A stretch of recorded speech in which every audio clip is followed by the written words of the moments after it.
تو عقل جو ہے وہ اب موجودہ زمانے میں اس کا زیادہ استعمال جو ہے وہ ہوتا ہے جب ہم کسی کام کو کرتے وقت فائدے اور نقصان کے پہلو کو ملحوظ رکھ کے اس کے بارے میں کوئی فیصلہ کرتے ہیں تو ہم کہتے ہیں بڑی عقل کی بات ہے، بڑی سمجھداری کی بات ہے، یہ بڑا عقل مند آدمی ہے، تو اس کو یہ ملحوظ رکھتا ہے۔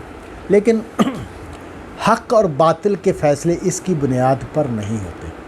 یعنی افسوسناک بات یہ ہے موجودہ زمانے کی کہ موجودہ زمانے کا ذہن سائنس کو پڑھتے پڑھتے، طب کو پڑھتے پڑھتے اس کا عادی ہو گیا ہے کہ وہ چیزوں کے بارے میں فیصلہ کرتے وقت تجربے اور فائدے کو معیار بنا کر سوچنے لگ جاتا ہے۔ یعنی اس کا عادت بن جاتی ہے کہ وہ چیزوں کا فیصلہ کرنے کے لیے صرف یہ دیکھے گا کہ اس کا انسان کو یا انسانی سماج کو کیا فائدہ ہے۔ یعنی اگر وہ انسان یا انسانی سماج کو کوئی فائدہ ہے تو وہ کہے گا کہ یہ ٹھیک ہے بات، اور اگر وہ انسان اور انسانی سماج کے لیے کوئی فائدہ نہیں رکھتی تو پھر وہ کہے گا کہ یہ بیکار بات ہے۔ چنانچہ مذہب کے بارے میں یہ نقطہ نظر اختیار کر لیا گیا ہے کہ یہ اصل میں ایک زمانے کے لوگوں کا استحصال کا ٹول تھا، کیونکہ انسان وہم میں پڑتا ہے اور وہم سے کو استعمال کرتے ہوئے مذہب کی تشکیل یا تخلیق کر دی گئی، اور اس کے نتیجے میں اس کو ٹول کے طور پر استعمال کیا اس زمانے کے مقتدر طبقات نے۔ آج بھی استعمال کرتے ہیں مذہب، یہ تنقید غلط نہیں ہے کہ مذہب جو ہے وہ مقتدر طبقات کا ٹول بن جاتا ہے، یہ تنقید بالکل ٹھیک ہے۔ لیکن جو انبیاء ہیں، انبیاء کی جو کہانی ہے، یعنی ہمارے پاس تو 25-30 انبیاء کی کہانی ہے، 25-30 انبیاء کی جو کہانی جب ہم پڑھتے ہیں، بائبل میں پڑھیں، قرآن مجید میں پڑھیں، تو ہمیں یہ بات بالکل واضح طور پر معلوم ہو جاتی ہے کہ کسی نبی کا مقتدر طبقے سے کوئی تعلق نہیں، وہ مقتدر طبقات کو مخاطب ہی نہیں بناتا۔ دین کے جو اصل داعی ہیں انہوں نے اللہ کی مخلوق کو مخاطب بنایا ہے۔ یہ بات ٹھیک ہے کہ جب وہ کوئی بھی مذہب وہ اقتدار میں چلا گیا تو اقتدار میں جانے کے بعد اس کے ساتھ وہی کہانی دہرائی گئی جو مقتدر طبقات کی کہانی ہے، لیکن اس کا اس مذہب سے اصل تعلق نہیں ہے۔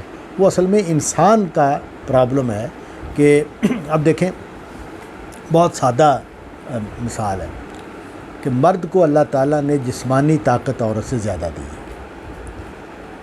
اس کا نتیجہ یہ نکلا ہے کہ مرد خاندان کا سربراہ بنا، یعنی یہ اس نے جو سرداری ہے اس نے اپنی طاقت کے زور پر حاصل کی ہے، اور یہ جتنی مرضی ہم آزادی کی اور برابری کی تلقین کرتے رہیں، یہ اس مرد کو عورت کی طرح نازک نہیں کیا جا سکتا۔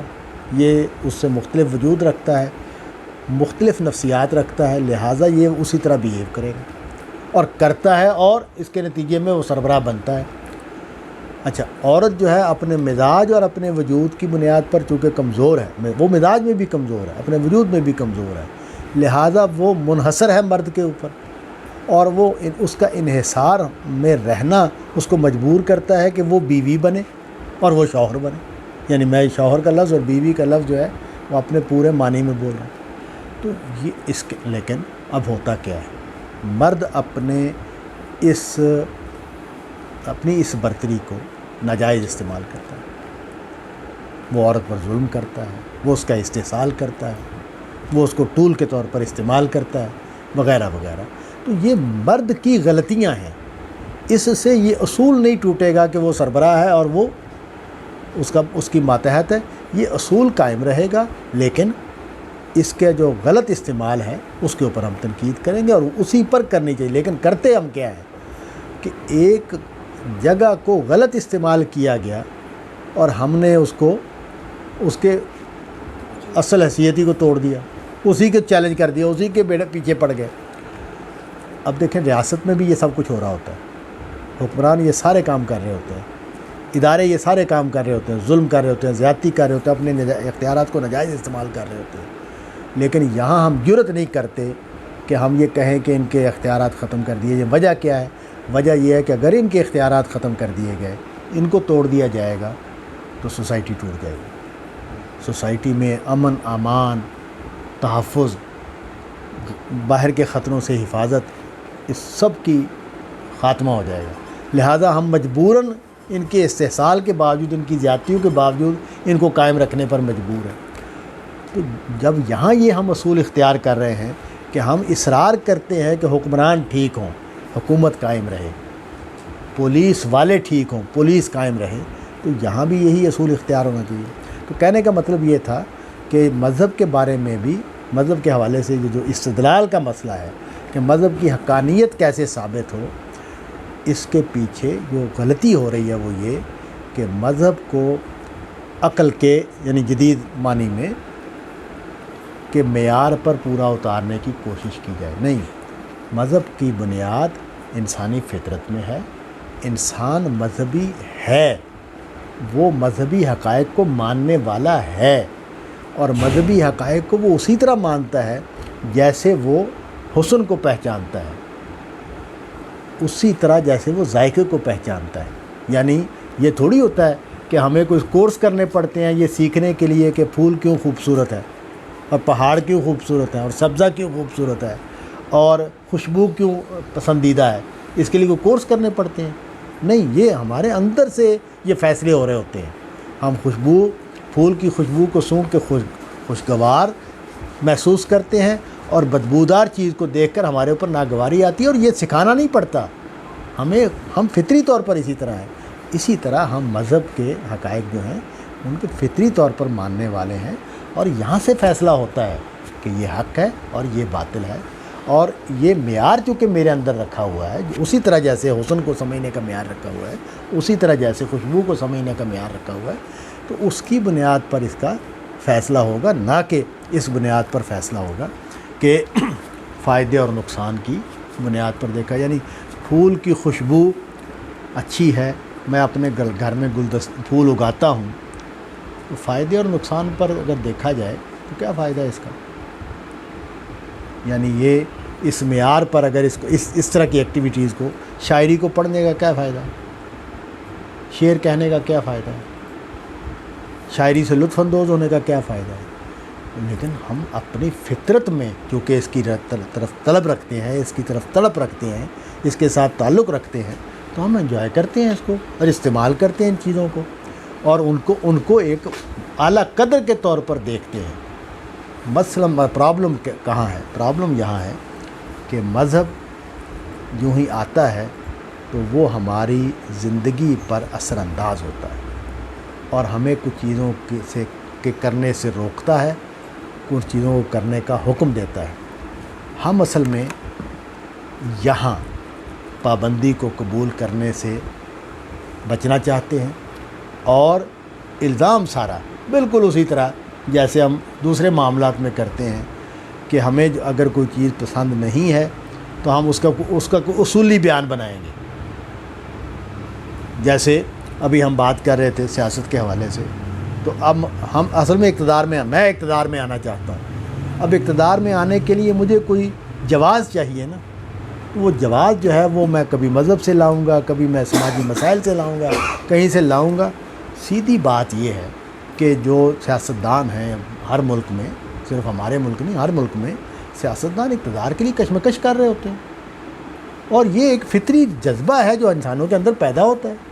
ایک آدمی محسوس کرتا ہے کہ میں حکمران بننے کی اہلیت رکھتا ہوں اور مجھے آگے بڑھنا، وہ اس کے لیے کوشش کر رہا ہوتا ہے، اور سادہ طریقے سے نہیں بات کرتے ہم اس کو۔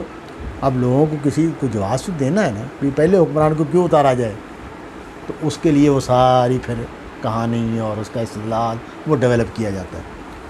تو اسی طرح مذہب کے بارے میں پہلے فیصلہ ہو چکا ہوتا ہے کہ مذہب مانوں گا تو میری زندگی پر جو تبدیلیاں آنی ہیں میں وہ نہیں قبول کرتا، لہذا اب استدلال کرنا شروع کیا، اور استدلال گھڑ کے کوئی نہ کوئی اب جواز تو دینا نا، کیونکہ انسانی فطرت کا تقاضا ہے کہ وہ اپنے ہر عمل کو جواز دے، ہر عمل کو جسٹیفائی کرے. یہ انسان اس کے بغیر رہ نہیں سکتا. حتیٰ کہ قتل کرنے والا بھی قتل کو جسٹیفائی کرتا ہے، کرپشن کرنے والا بھی کرپشن کو جسٹیفائی کرتا ہے. یہ اس کی مجبوری ہے، یہ اس کی فطرت کی مجبوری ہے، کیونکہ ہمیں بنایا اس طرح گیا ہے کہ ہم جسٹیفائی کیے بغیر کوئی کام نہیں کر سکتے. تو ہمیں کوئی نہ کوئی جسٹیفیکیشن چاہیے. تو وہ جسٹیفیکیشن کریٹ کی جاتی ہے، ایسی جسٹیفیکیشن کریٹ کرنی ہے کہ جو لوگوں کو بھی اٹریکٹ کرے، لوگوں کو بھی مطمئن کرے یہ میری مجبوری ہے. تو اس لیے مذہب کے خلاف جتنی بھی باتیں ہوتی ہیں اس کو اسی نقطہ نظر سے دیکھنا چاہیے، ورنہ مذہب انسانی. اچھا، میں یہ نقطہ کہاں سے اخذ کیا ہے کہ قرآن مجید پورا پڑھ جائیے.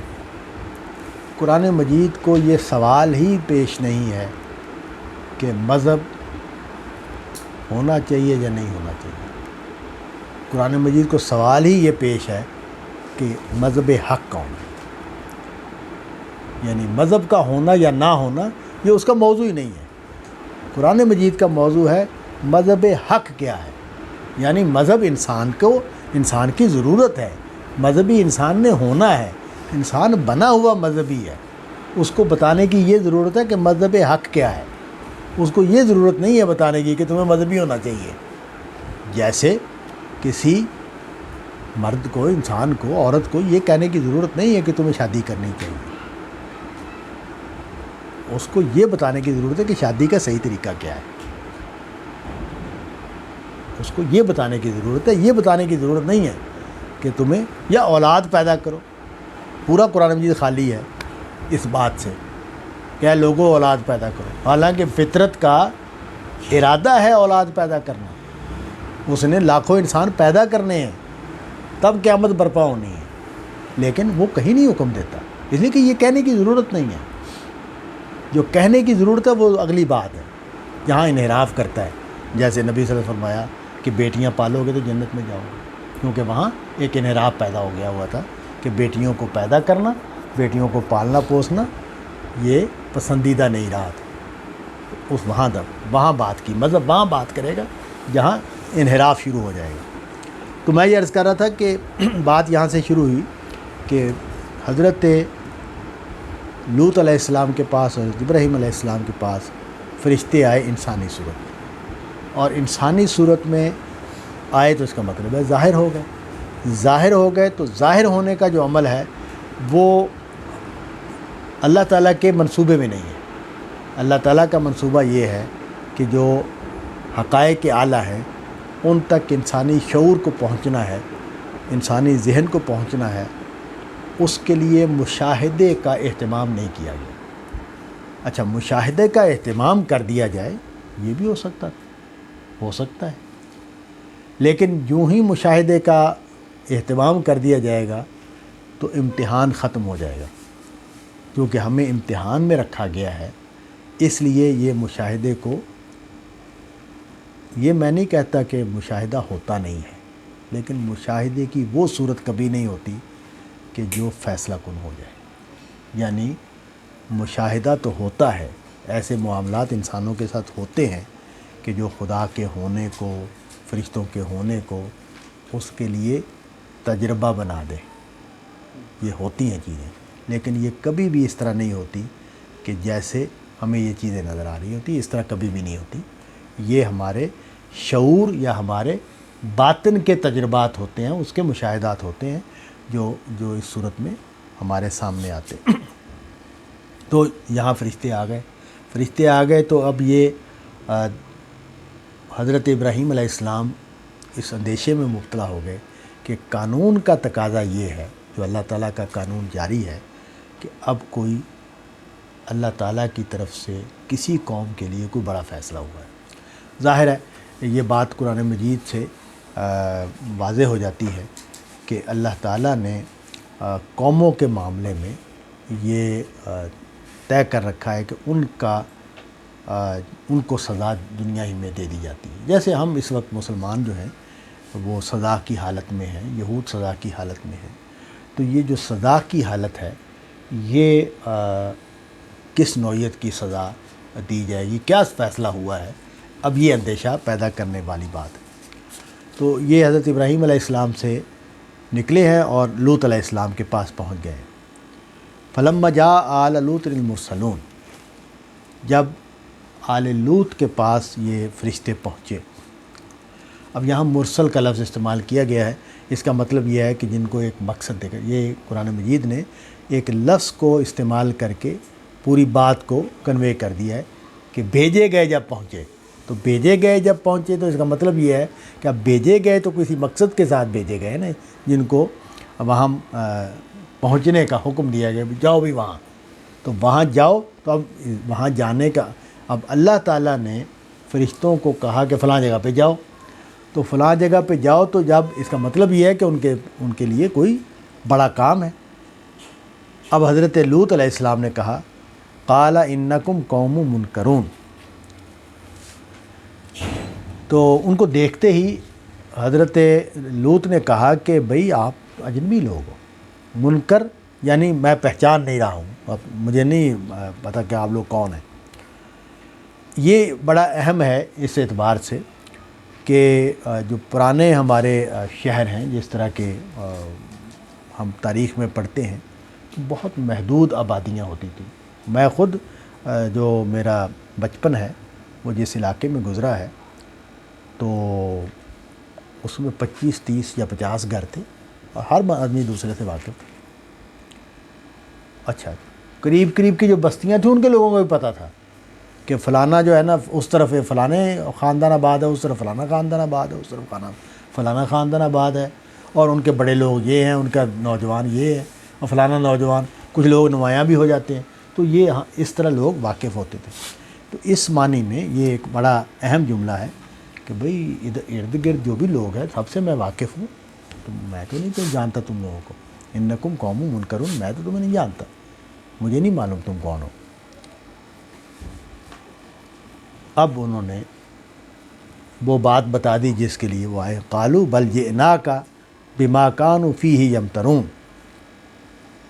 اور کہا کہ ہم یہاں کے نہیں ہیں، ہم تو لے کے آئے ہیں ایک مقصد کو.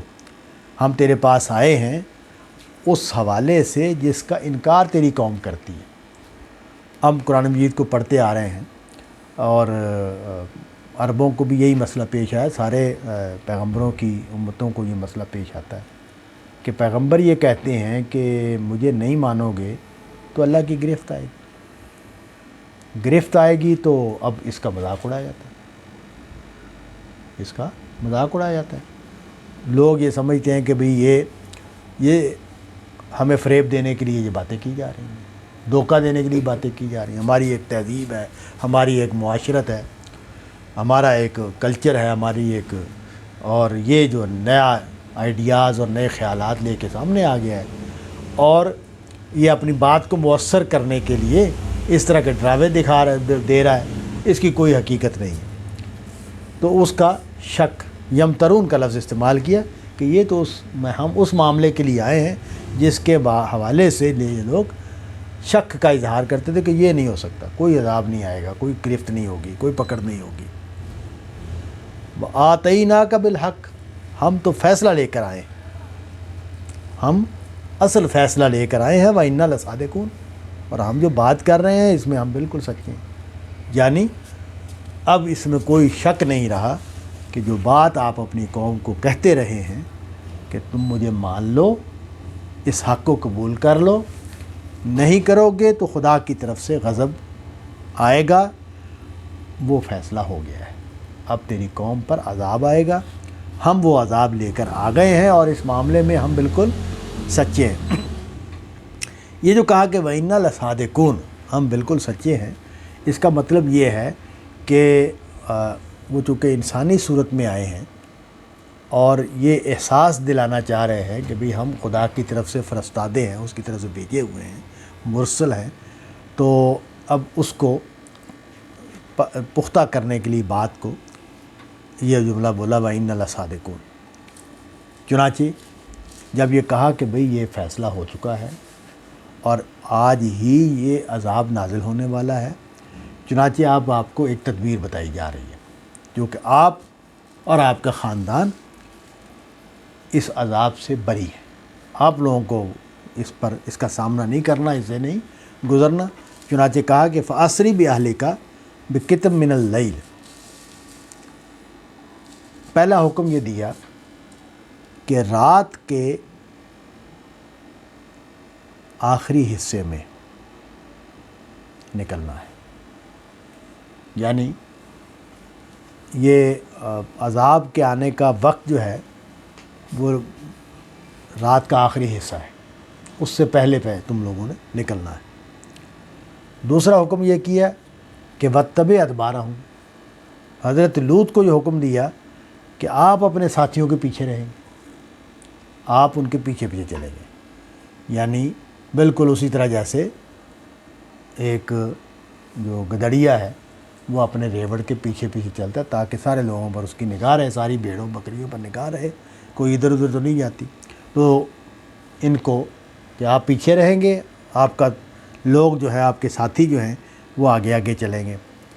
وَلَا يَلْتَفِتْ مِنْكُمْ أَحَدٌ، پھر یہ بھی کہا کہ تم میں سے کوئی پیچھے مڑ کے نہیں دیکھے گا۔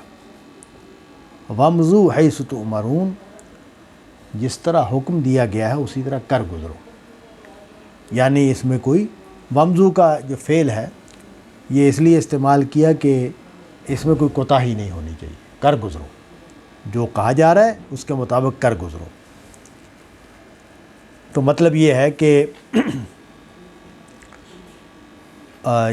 یہ بات کہ یہ کیوں حکم دیا کہ پیچھے مڑ کر نہ دیکھیں، تو اس میں یہ نقطہ ہے کہ آدمی کو اپنا علاقہ، اپنا گھر بار چھوڑنا یہ ہمیشہ سے ناگوار ہے۔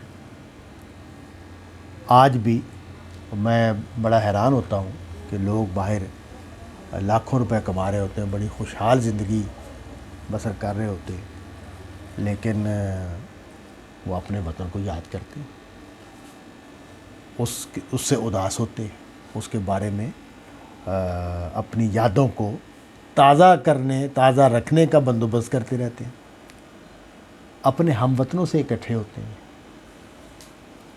جن سے کاروبار کر رہے ہوتے ہیں، جن سے فائدے اٹھا رہے ہوتے ہیں، ان سے زیادہ وہ اپنے ہم وطنوں کو مقام اور حیثیت دیتے ہیں۔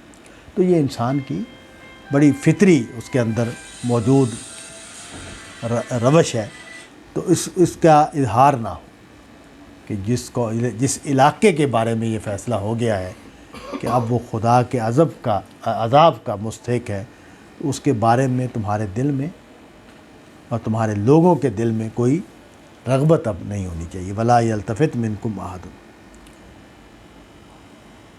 وَقَضَيْنَا إِلَيْهِ ذَلِكَ الْأَمْرَ، ہم نے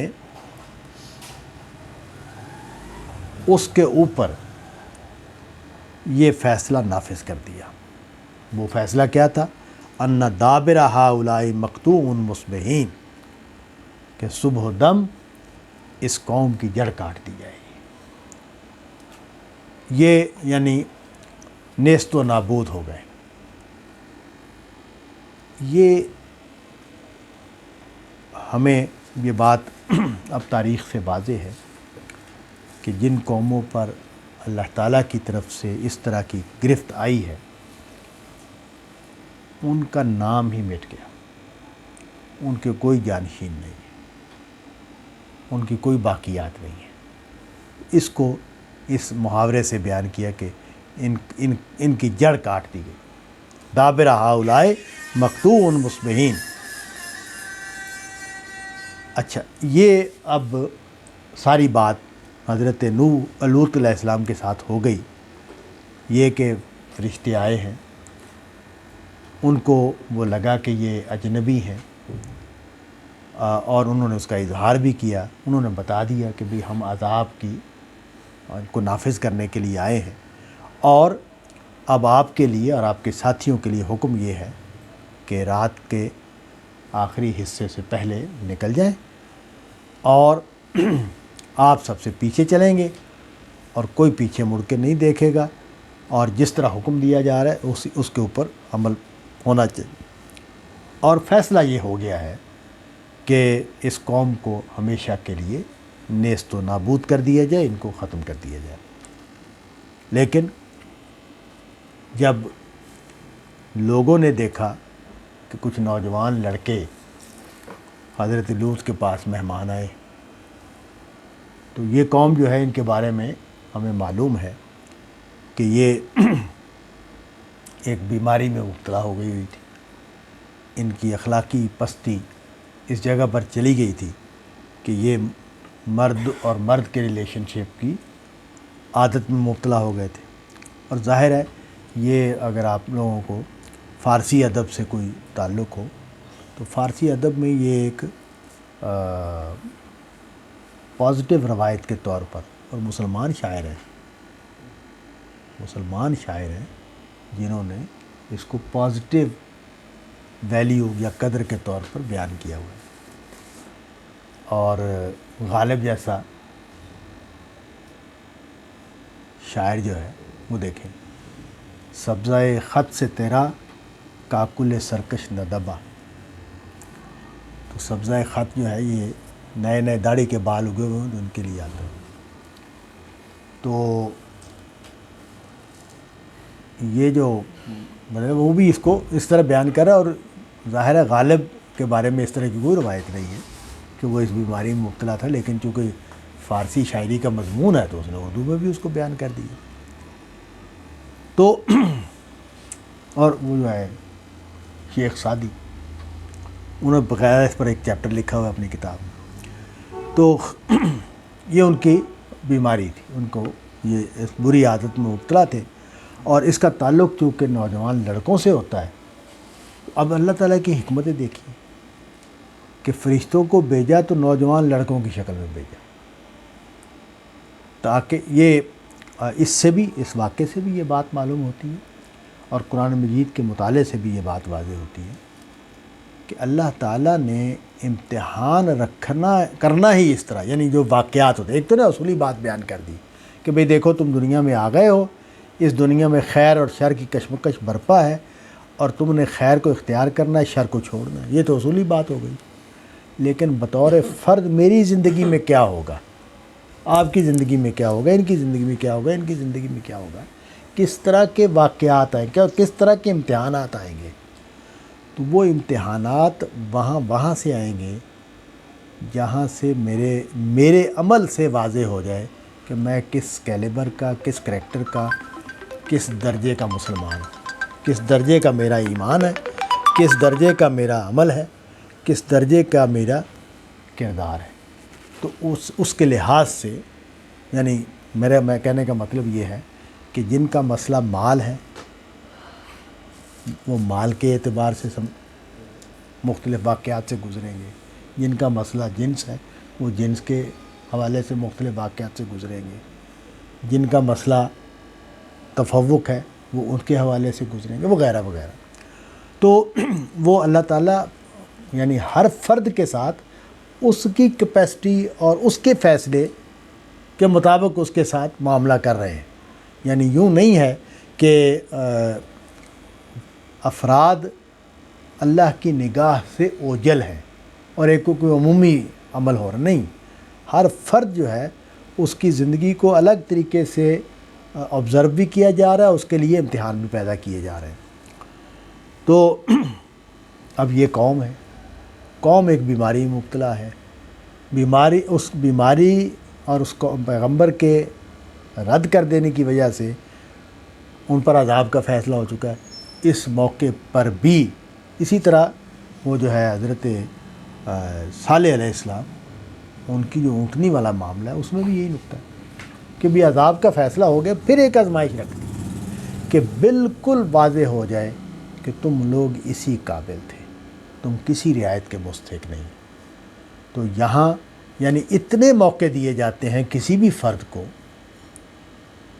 کہ وہ اپنی اصلاح کر لے، اس کو دھکے دیے جاتے ہیں، اس کو جھنجھوڑا جاتا ہے، اس کو بتایا جاتا ہے، اس کو نصیحتیں کی جاتی ہیں، کبھی باپ سے نصیحت کروا دی، کبھی بیٹے سے کروا دی، کبھی بھائی سے کروا دی، کبھی بیوی سے کروا دی، کبھی دوست سے کروا دی، یعنی ایک مسلسل عمل ہے اور چیزیں بھی پیش آتی رہتی ہیں۔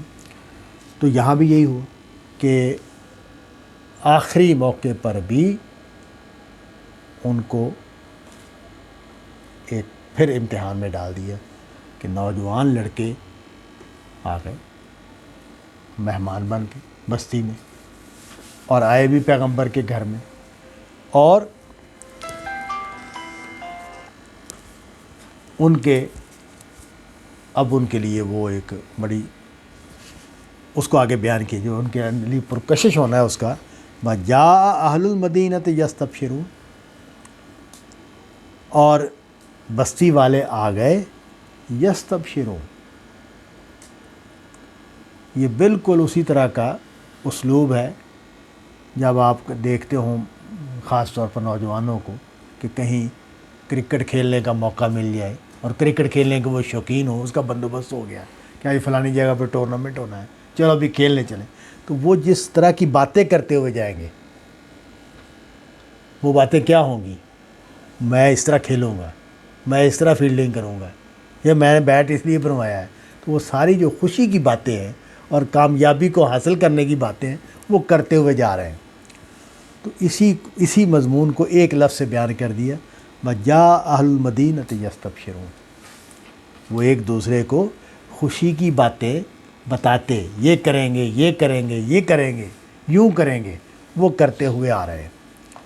وَجَاءَ أَهْلُ الْمَدِينَةِ يَسْتَبْشِرُونَ، اب حضرت لوط علیہ السلام پریشان ہو گئے، قَالَ إِنَّ هَٰؤُلَاءِ ضَيْفِي فَلَا تَفْضَحُونِ، اب انہوں نے جو دیہاتی معاشرت کا ایک بڑا پہلو ہوتا ہے، اب بھی ہے، اب کم ہوتا جا رہا ہے لیکن پہلے بہت طاقتور ہوتا تھا، کہ مہمان بڑا معزز ہے، مہمان بہت اہمیت رکھتا ہے، مہمان کے بارے میں بڑی حساسیت ہوتی تھی۔ انہوں نے پہلے اس کو اپیل کیا کہ دیکھو بھئی یہ میرے مہمان ہیں، تو مہمانوں کے معاملے میں میرا کام ہے، یعنی مہمان کی جان، مال اور آبرو کی حفاظت، یہ فرض سمجھا جاتا ہے۔ مہمان آ گیا ہے تو اپنی جان سے بڑھ کر اس کی جان کی حفاظت کی جائے گی، اپنے مال سے بڑھ کر اس کے مال کی حفاظت کی جائے گی، مہمان مہمان ہے۔ تو کہا کہ بھئی یہ میں نہیں، تمہارے سپرد نہیں کر سکتا ان کو، یہ میرے مہمان ہیں۔ چنانچہ اب دیکھیں یہ پٹھانوں نے مہمان کے لفظ بول کے اپنی بربادی کا کتنا بڑا واقعہ سہا ہے۔ انہوں نے کہا یہ ہمارا مہمان ہے، ہم تو نہیں دے سکتے، وہ جو اسامہ بن لادن کا واقعہ تھا، اس درجے پر یہ ویلیو رہی ہے۔ تو انہوں نے اس کو اپیل کیا، ہٹ کیا کہ بھئی میرا مہمان ہے، یہ میرے مہمان ہیں، چنانچہ آپ اس معاملے میں میری رسم، ہم اس کی یعنی اگر تم لوگ کوئی بات آگے بڑھ کے کرو گے، کوئی زیادتی کرو گے، کوئی حرکت کرو گے، تو یہ میری رسوائی ہے۔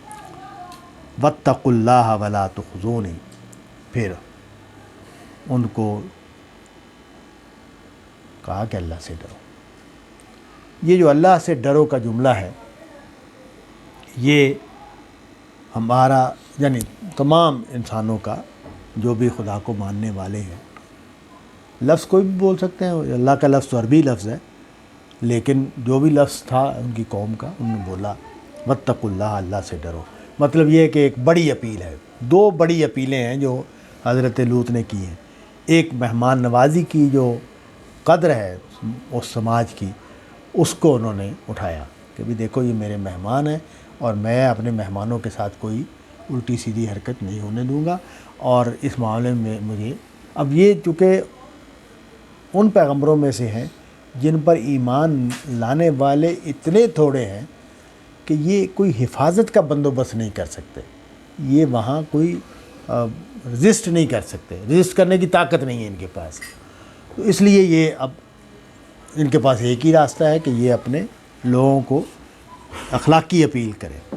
تو انہوں نے اخلاقی پہلی نقطہ اٹھایا، پھر کہا کہ اللہ سے ڈرو، یعنی تمہیں پتہ ہونا چاہیے کہ یہ چیز اللہ کے دین میں ناجائز ہے، اور کہا کہ مجھے رسوا نہ کرو۔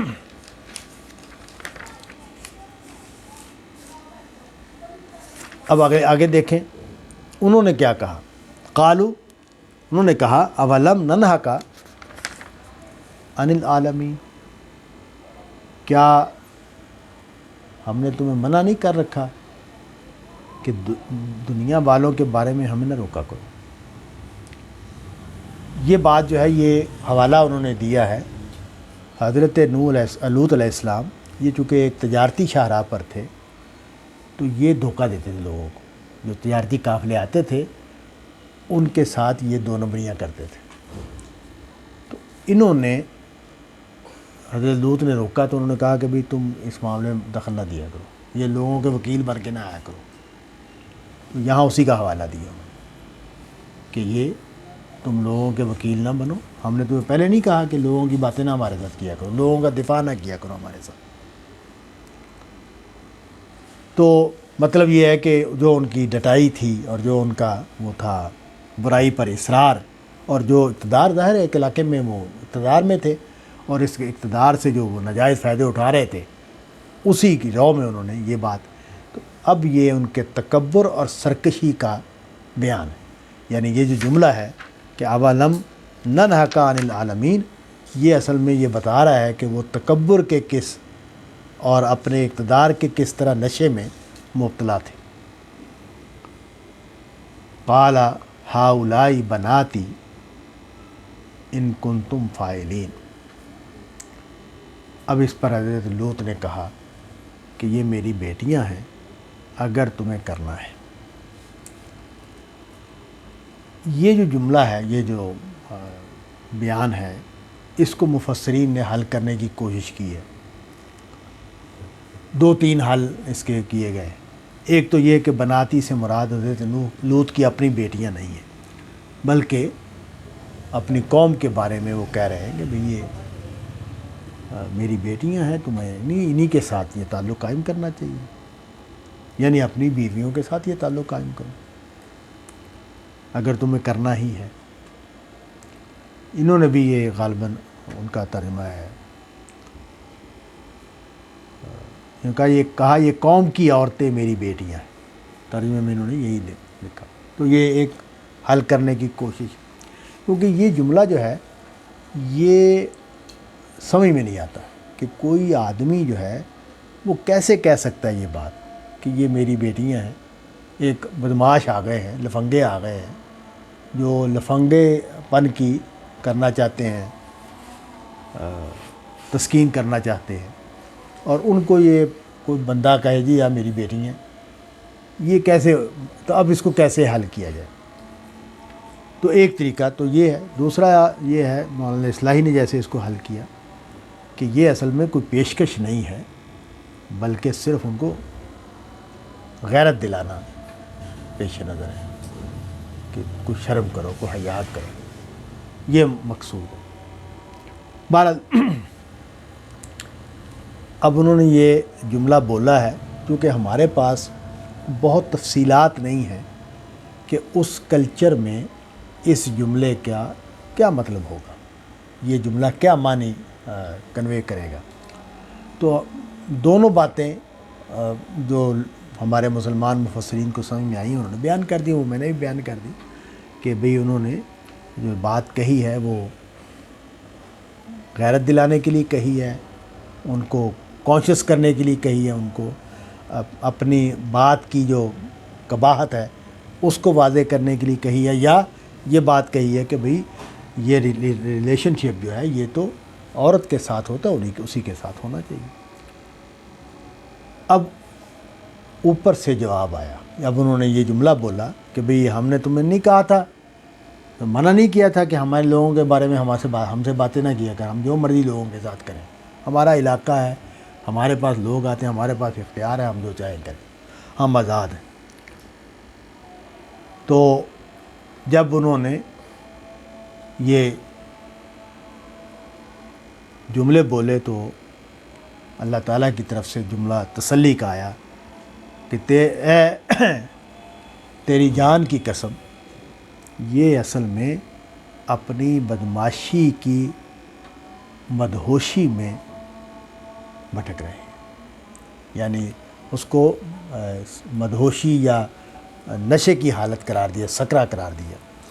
مطلب یہ ہے کہ ایک کیفیت ہے، حیوانی کیفیت، وہ اس طرح ان کے اوپر غالب آ گئی ہے کہ اب ان کو نہ خدا نظر آتا ہے، نہ ان کو صحیح اخلاقی اصول نظر آتے ہیں، نہ ان کو صحیح فطری رویے نظر آتے ہیں، یہ اب اسی کے اوپر مصر ہیں۔ فَأَخَذَتْهُمُ الصَّيْحَةُ مُشْرِقِينَ، ظاہر ہے وہ جو نوجوان بن کر آئے تھے وہ تو خدا کے فرشتے تھے، وہ تو ان کی طرف کوئی ہاتھ بھی بڑھاتا تو اس کا بیڑا غرق ہو جاتا، تو وہاں تو کوئی امکان ہی نہیں تھا کہ کوئی واقعہ ہو سکے۔ لیکن مولانا مودودی نے جہاں ایک نقطہ پیدا کرنے کی کوشش کی ہے وہ یہ کہ وہ کہتے ہیں کہ یہ جو جملہ ہے قَالَ هَؤُلَاءِ بَنَاتِي إِن كُنتُمْ فَاعِلِينَ، یہ اس وقت کہا گیا ہے کہ جب ابھی حضرت لوط کو واضح نہیں ہے کہ یہ فرشتے ہیں، تو انہوں نے اس طرح اس کو کھولنے کی کوشش کی ہے۔ بہرحال عذاب آ گیا ان کے اوپر صبح کے وقت، صبح دم، ابھی سورج طلوع ہونے والے، سورج نکلنے کے موقع پر ان پر عذاب آ گیا۔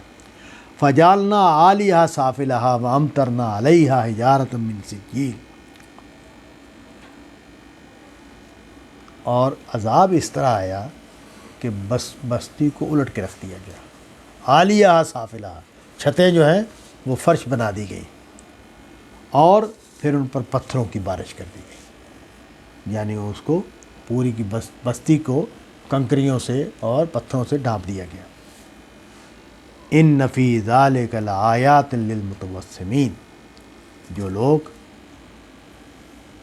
عبرت پکڑتے ہیں، وہ جو ہے نا فارسی کا لائن ہے کہ ہر پتہ دفتری است معرفت کردگار، کہ ہر پتہ جو ہے وہ ایک کتاب ہے اللہ کی معرفت کی، تو ان کے لیے متوسمین کا لفظ ان کے لیے آیا کہ جو واقعات سے، میں تو اس کو بیان کرتا ہوں کہ اللہ تعالیٰ ہم سے ہم کلام ہوتے ہیں، ہم سے یعنی ہم انسانوں سے، ایک تو وہ پیغمبروں سے ہم کلام ہوتے ہیں، وہ تو وحی کا سلسلہ ہے، لیکن ہم عام انسانوں سے وہ واقعات کی زبان سے ہم کلام ہوتے ہیں۔ تو جو واقعات سے خدا کو دیکھنے لگ جائیں، جو واقعات کے پیچھے خدا کو دیکھنے لگ جائیں، ان کے لیے ایک لفظ آیا متوسمین، تو کہا کہ اس میں متوسمین کے لیے بڑی نشانیاں ہیں، اور تم بھی اس کا مشاہدہ کر سکتے ہو۔ وَإِنَّهَا لَبِسَبِيلٍ الْمُقِيمٍ، یہ تو ہے، یہ جو بستی ہے جس کے اوپر یہ عذاب آیا ہوا ہے، جس کی چھتیں گری ہوئی ہیں، جو اس کو مٹی نے ڈھانپ لیا ہوا ہے، یہ تو شاہراہ کے اوپر ہے۔ وَإِنَّ فِي ذَلِكَ لَآيَاتٍ لِّلْمُؤْمِنِينَ، اور اس میں اہل ایمان کے لیے بھی بڑی نشانیاں ہیں۔ اہل ایمان کے لیے کیا نشانیاں ہیں؟ یہ بات کہ خدا کا فیصلہ نافذ ہوتا ہے، یہ بات کہ خدا کا فیصلہ جب نافذ ہوتا ہے تو کس شان سے نافذ ہوتا ہے، یہ بات کہ خدا کا فیصلہ نافذ ہونے کا ایک وقت ہے، جب اس کا وقت آتا ہے اسی وقت نافذ ہوتا ہے، تو یہ نشانیاں ان کے لیے بھی ہے۔ وَإِنْ كَانَ أَصْحَابُ الْأَيْكَةِ لَظَالِمِينَ، یہ جو ایکا والے تھے یہ ظالم تھے۔ فَانْتَقَمْنَا مِنْهُمْ، ہم نے ان سے انتقام لیا، ہم نے ان سے بدلہ لیا۔